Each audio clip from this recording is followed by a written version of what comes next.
안녕하십니까. 언제나 소비자 편에서 방송하는 콘스탄트 김입니다. 이번 시간에는 돈 버는 보험, 돈 버는 자산 관리가 되겠습니다.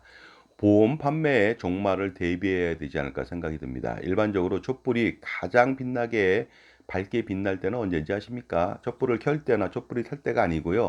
촛불이 바로 꺼지기 직전에 가장 환하게 밝았다가 바로 꺼지게 됩니다. 마치 태양도 마찬가지가 되겠죠.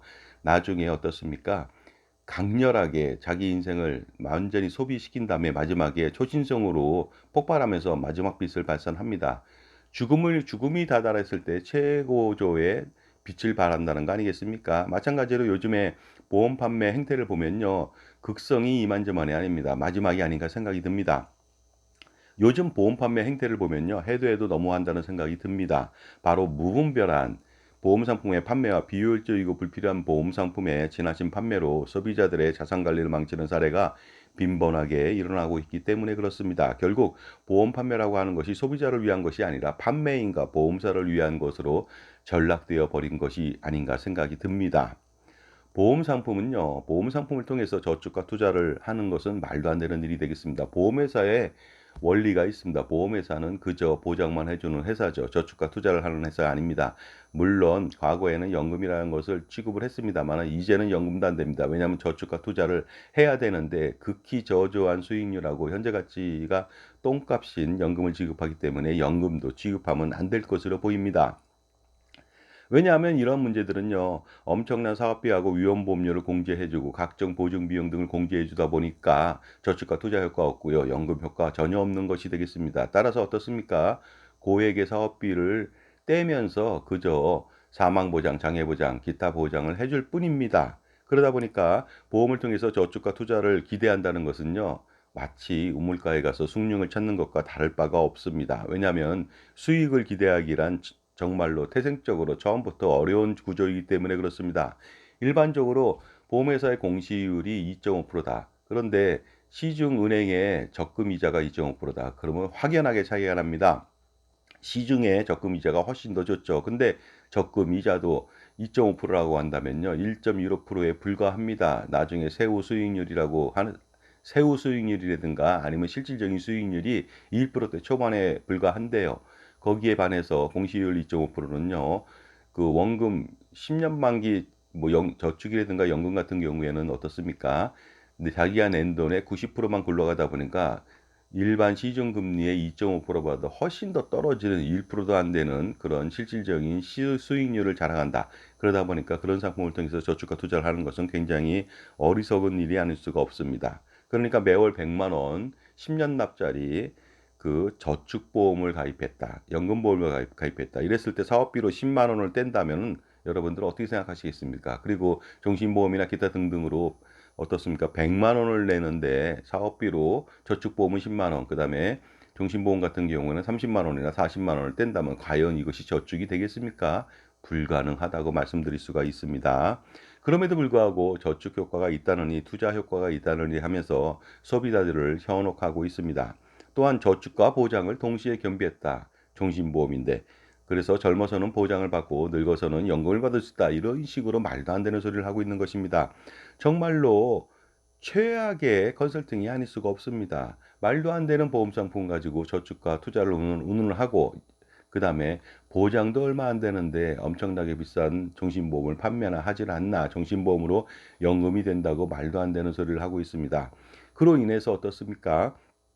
엄청난 그러한 잘못된 꾀임에 빠져서 그 자산 관리를 망치는 일들이 속속 속출하고 있으니까 그것이 가장 큰 문제가 아닐 수 없습니다. 보험은 사고 확률이 아주 미미한 위험이며 발생한다면 치명적 재산적 손실을 가져오는 것만 가입하면 됩니다. 이것이 바로 보험 이론이고요. 보험에서 말하는 그런 어떤 보험 이전 효과라고 말씀드릴 수 있습니다. 그러니까 보험으로 위험을 이전하는 것은 이것밖에 없다는 것이 되겠습니다. 만약 컨테이너선이 침몰하게 된다면 수만 개의 컨테이너에 들어있는 고가의 상품을 잃어버릴 수도 있겠죠. 그러다 보니까 한국에서 미국까지 뭐 20일, 25일 동안 가늠에 컨테이너선이 감에 있어서 어떻습니까? 혹시라도 모를 그 배가 침몰해서 모든 상품을 잃어버릴 수 있는 리스크, 굉장히 치명적인 리스크죠. 이것을 그 보험으로 이전하는 바로 저가 보험을 저렴하게 가입하는 것이 바로 보험의 원리라고 볼 수가 있습니다. 그리고요, 주택 및 건물에 화재가 난다면 엄청난 재산적 손실이 야기되니까 화재보험을 가입할 뿐이죠. 그 밖에 영업배상 책임보험이라든가 전문직 배상 책임보험, 자동차 보험, 각종 의무보험 외에는 다 필요 없는 것이 되겠습니다. 생명보험도 치명적 리스크가 뭐가 있겠습니까? 발생 확률이 저조하면서 그것은 사망하고 일급장애 이런 것들이 되겠습니다. 그러니 사망과 장애만 보장받으면 되겠습니다. 그런데 사망도 어떻습니까? 정신보험으로 가입하는 것이 아니라 정기보험으로 20배 가량 더 싼 그 보장을 받는 것이 중요하고요. 장애 보장은요. 장애보장보험이 그다지 많지도 않고요. 보장 금액도 굉장히 저조하고 보험료는 굉장히 비싼 편이죠. 그러다 보니까 어떻습니까? 만 18세 이상 국민연금을 가입하게 된다면 무료로 공짜로 장애보장을 해주니까 반드시 장애보장은 보험이 아니라 국민연금으로 이전하는 게 좋겠고요. 특히 국민연금을 가입하게 된다면 장애보장은 물론이고 공짜로 그다음에 연금보험보다 훨씬 더 좋은 노후생활비 보장이 되니까 반드시 어떻습니까? 보험은 사망보장 하나만 필요한 것이죠. 생명보험에 있어서는요. 그리고 그 사망보장도 정신보험이 아니라 정기보험으로 예를 들어서 30대 부부가 그 각각 10억 원씩 보장을 받는다 하더라도 65세 만기 20년 납이면요. 놀랍게도 33만 원, 부부는 매달 33만 원만 내면 20억 원을 보장받습니다. 하지만 정신보험으로 가입하게 된다면요. 33만 원 갖고 턱도 없습니다. 턱도 없죠. 바로 500만 원, 600만 원을 내야 되는데 30세 부부가 그거 낼 수 있습니까? 불가능합니다. 그러니까 정기보험으로 가입하는 것이 가장 좋다고 말씀드릴 수가 있습니다. 따라서 저축보험, 연금보험, 정신보험, 어린이보험, 치아보험, 치매보험, 간병보험 뭐 이런 것들, 성인병 보장보험, 암보험, 기타 각종 어린이 보장보험부터 시작해서 사실 보험은 필요 없는 것이죠. 실손보험도 건강보험에서 어떻습니까? 암 환자의 치료비를 95%까지 지원하고 있으면서요. 건강보험, 자기부담금 환급하고요. 재난적 의료비에 대해서 지원을 통해서 충분히 보장을 받을 수가 있으니까 사실상 매년 아니면 매 갱신 때마다 엄청나게 비싸지는 그 실손보험을 가입할 필요가 없습니다. 가령 이겁니다. 1세대 실손보험을 가입했는데 부부가 7만 원을 냈습니다. 그런데 놀랍게도 정말로 10년도 안 돼서 30만 원을 내고 앞으로는 50만 원, 60만 원을 내게 될지도 모릅니다. 그러니까 불필요한 것이라고 말씀드릴 수가 있습니다.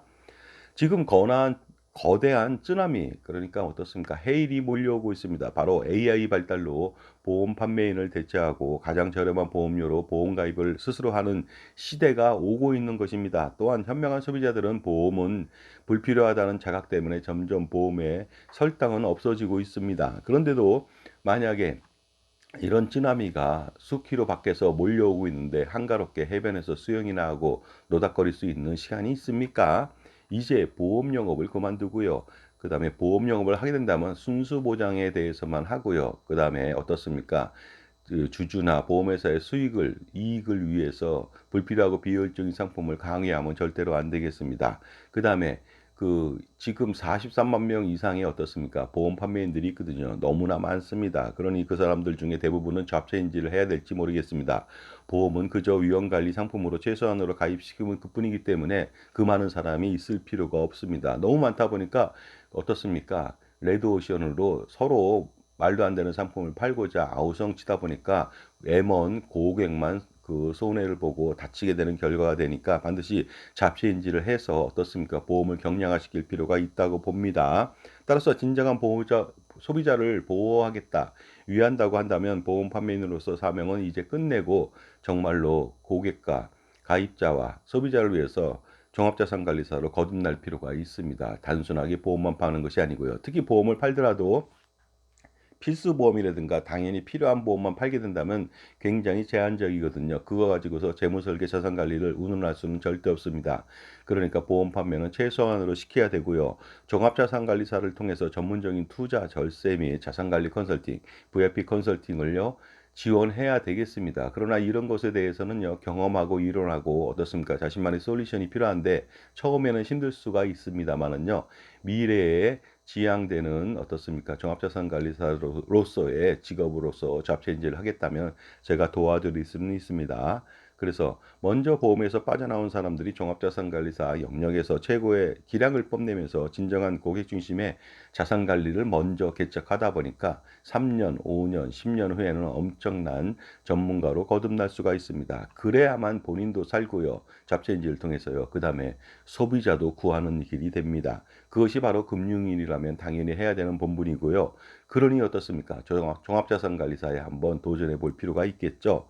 그래서 어떻습니까? 보험 판매인으로서 그동안 잘못된 상품을 설계한 것에 대한 속죄를 할 필요도 있지 않을까 생각이 들고요. 이제는 금융인으로서 거듭나는 어떻습니까? 소비자만을 위한 설계가 필요하다고 볼 수가 있습니다. 감사합니다.